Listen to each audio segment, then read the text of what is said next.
नमस्कार and welcome to Bharat affairs. So recently कल की डेट में वेनेजुएला को लेकर यूएनएससी में एक इमरजेंसी मीटिंग रखी गई, जिसमें चाइना, रशिया समेत लैटिन अमेरिका के जो देश हैं, इवन की यूएस के भी जो अलाइज कंट्रीज हैं, इन्होंने भी यूएस के इस एक्ट को यहाँ पर क्रिटिसाइज किया। आप यहाँ पर देख पाएंगे इसके रिगार्डिंग जो आर्टिकल्स है, UNSC holds emergency meeting to discuss US operation in Venezuela and capture of president Maduro. और आप यहाँ पर देख पाएंगे द न्यूयॉर्क टाइम्स ने इसे कवर किया कि एट द यूएन इवन की अलाइज भी यूएस के एक्शंस को यहाँ पर कंडेम कर रहे हैं। सो यूएनएससी के इस मीटिंग में वेनेजुएला की तरफ से, यूएस की तरफ से, इवन की चाइना, रशिया समेत कोलंबिया की तरफ से क्या कहा गया है ये तो डिस्कस करेंगे। लेकिन ट्रंप ने रिसेंटली वेनेजुएला को लेकर यह भी कहा था कि अगर वेनेजुएला को लेकर जो सिचुएशंस है, अगर ये रिजॉल्व नहीं होता है तो यूएस सेकेंड मिलिट्री स्ट्राइक भी कर सकता है वेनेजुएला के ऊपर में। जहां एक तरफ यूएस के ऑपरेशंस को लेकर यूएनएससी मीटिंग रखी जा रही है, वहीं दूसरी तरफ ट्रंप वेनेजुएला में फिर से स्ट्राइक करने की बात कर रहा है। ट्रंप यहां पर मॉन्रो डॉक्ट्रिन के साथ साथ ये दिखाने की कोशिश कर रहा है कि माइट इज राइट।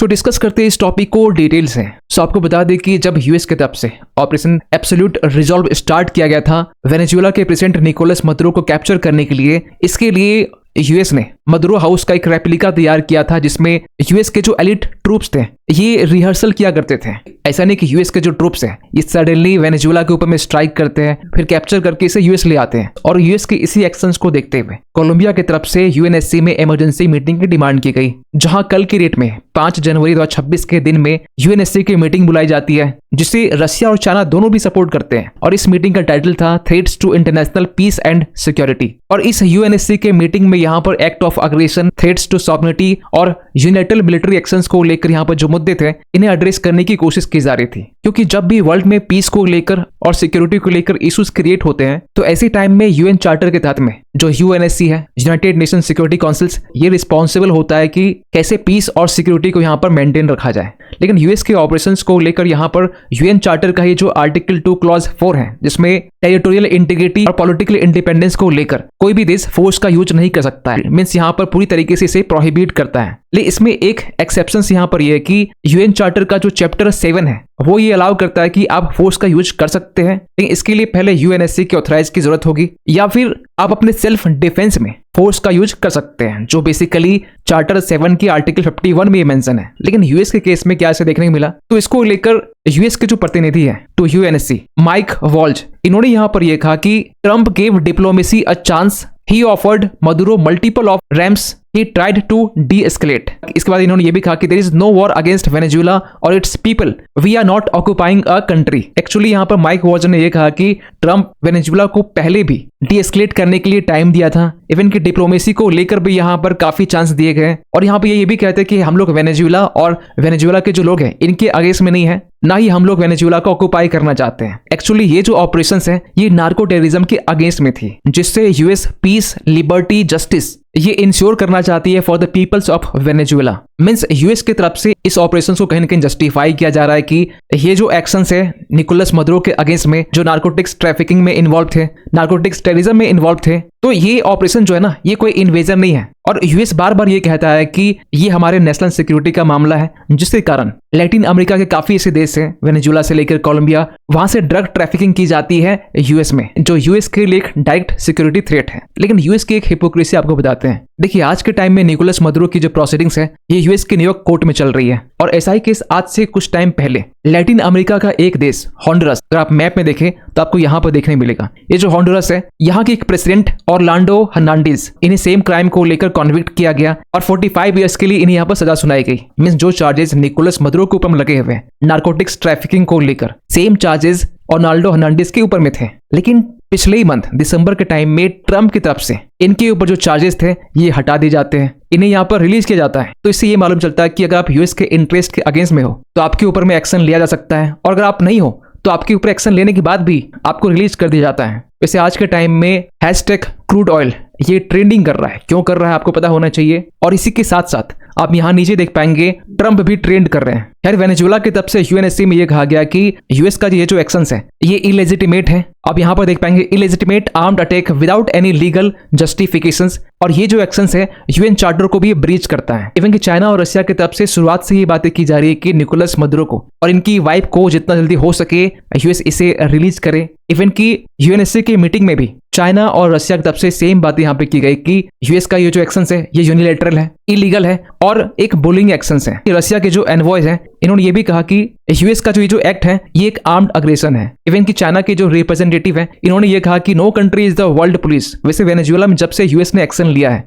इसको लेकर सबसे ज्यादा जो देश परेशान है वो है चाइना, क्योंकि चाइना की तरफ से 2007 से लेकर 16 तक में $100 बिलियन से भी ज्यादा, एग्जैक्ट फिगर की बात करें तो $105 बिलियन यहाँ पर खर्च किए हैं। और वेनेजुएला 90% जो अपना कच्चा तेल है ना ये चाइना को एक्सपोर्ट करता था। तो चाइना के काफी स्टिक्स वेनेजुएला में अब भी है और इसको लेकर चाइना काफी परेशान भी है। लेकिन कहीं ना कहीं चाइना के लिए यहाँ पे एक अच्छी बात यह है कि अब चाइना को ताइवान को लेकर एक ब्लूप्रिंट मिल चुका है कि अगर चाइना ताइवान के प्रेसिडेंट को यहाँ पर कैप्चर कर लेता है और पूरे ताइवान को कब्जा कर लेता है तो इसको लेकर ना यूएस सामने आने वाला है ना इसको लेकर यहाँ पर पूरी दुनिया कुछ कहने वाली है। खैर निकोलस मदुरो को आज के टाइम में न्यूयॉर्क कोर्ट में यहाँ इनकी प्रोसीडिंग्स चल रही है, जहां पर निकोलस मदुरो की तरफ से ये कहा गया कि मुझे यहाँ पर कैप्चर किया गया है और जो ड्रग ट्रैफिकिंग के चार्जेस हमारे पर लगाए जा रहे हैं इसके लिए बिल्कुल ये बेगुनाह है। और यूएस के इस एक्शंस को लेकर भी यहाँ पर क्रिटिसाइज किया जा रहा है कि यूएस के पास में क्या यूएस के पास में ये लीगल अधिकार है कि दूसरे देश के प्रेसिडेंट को अपने देश में लाकर उनके अगेंस्ट में प्रोसीडिंग चलाई जा रही है, क्योंकि जो हेड ऑफ द स्टेट होते हैं इन्हें फॉरेन क्रिमिनल जुरिसडिक्शन से इम्यूनिटी दी जाती है। अगर इनके अगेंस्ट में प्रोसीडिंग चलनी भी है तो ये या तो इंटरनेशनल ट्रिब्यूनल्स में चलेगा,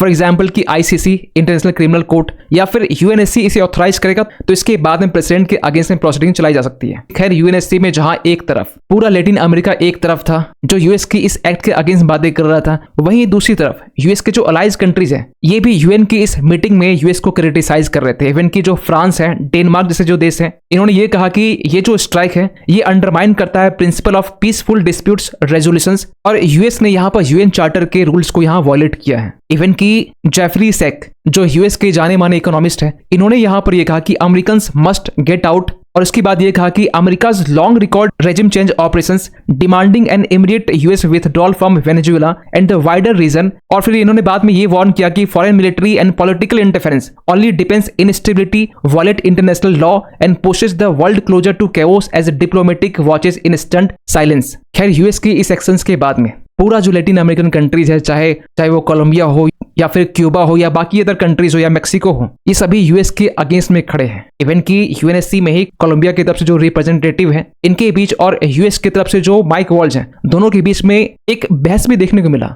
खैर यहाँ पर ईरान ने भी यूएनएससी को यह कहा है कि ट्रम्प जिस तरीके से ईरान को लेकर यहाँ पर एक रेकलेस और इन्फ्लेमेटरी थ्रेट दे रहे हैं, इससे मिडिल ईस्ट में जो एस्केलेशन है वो बढ़ सकता है। क्योंकि रिसेंटली ट्रम्प की तरफ से ईरान के साथ साथ जो क्यूबा है, मेक्सिको है, कोलंबिया है, इन्हें यहाँ पर धमकी दी गई थी कि जो अगली बारी है ना ये आप सबकी हो सकती है। और ईरान को लेकर हम आज मॉर्निंग में ही कहा था कि यूएस का अगला जो एक्शन है वो मे बी ईरान या फिर क्यूबा हो सकता है। और रही बात वेनेजुएला की, तो ट्रम्प ने इसको लेकर यह भी कहा है कि अगर वेनेजुएला में सिचुएशंस रिजॉल्व नहीं होते तो यूएस सेकंड स्ट्राइक भी कैरी आउट कर सकता है। फिर अगर आप ये पूछेंगे कि सेकंड स्ट्राइक की नीड यहाँ पर क्यों है, निकोलस मदुरो को यूएस ने कैप्चर किया हुआ है, तो आपको बता दें कि वेनेजुएला की जो वाइस प्रेसिडेंट है इन्होंने रिसेंटली वेनेजुएला का नेक्स्ट प्रेसिडेंट जो है वो डिक्लेयर कर दिया है, जिस तरह से मल्टीपल रिपोर्ट सामने निकल के आ रहे हैं। तो इसी को देखते हुए यहाँ पर ट्रम्प को ये लग रहा है कि यूएस का ट्रम्प का जो मेन एम्बिशन था वेनेजुएला के ऊपर में स्ट्राइक करना और निकोलस को कैप्चर करना, जिससे यूएस वेनेजुएला के $1.7 ट्रिलियन का जो ऑयल है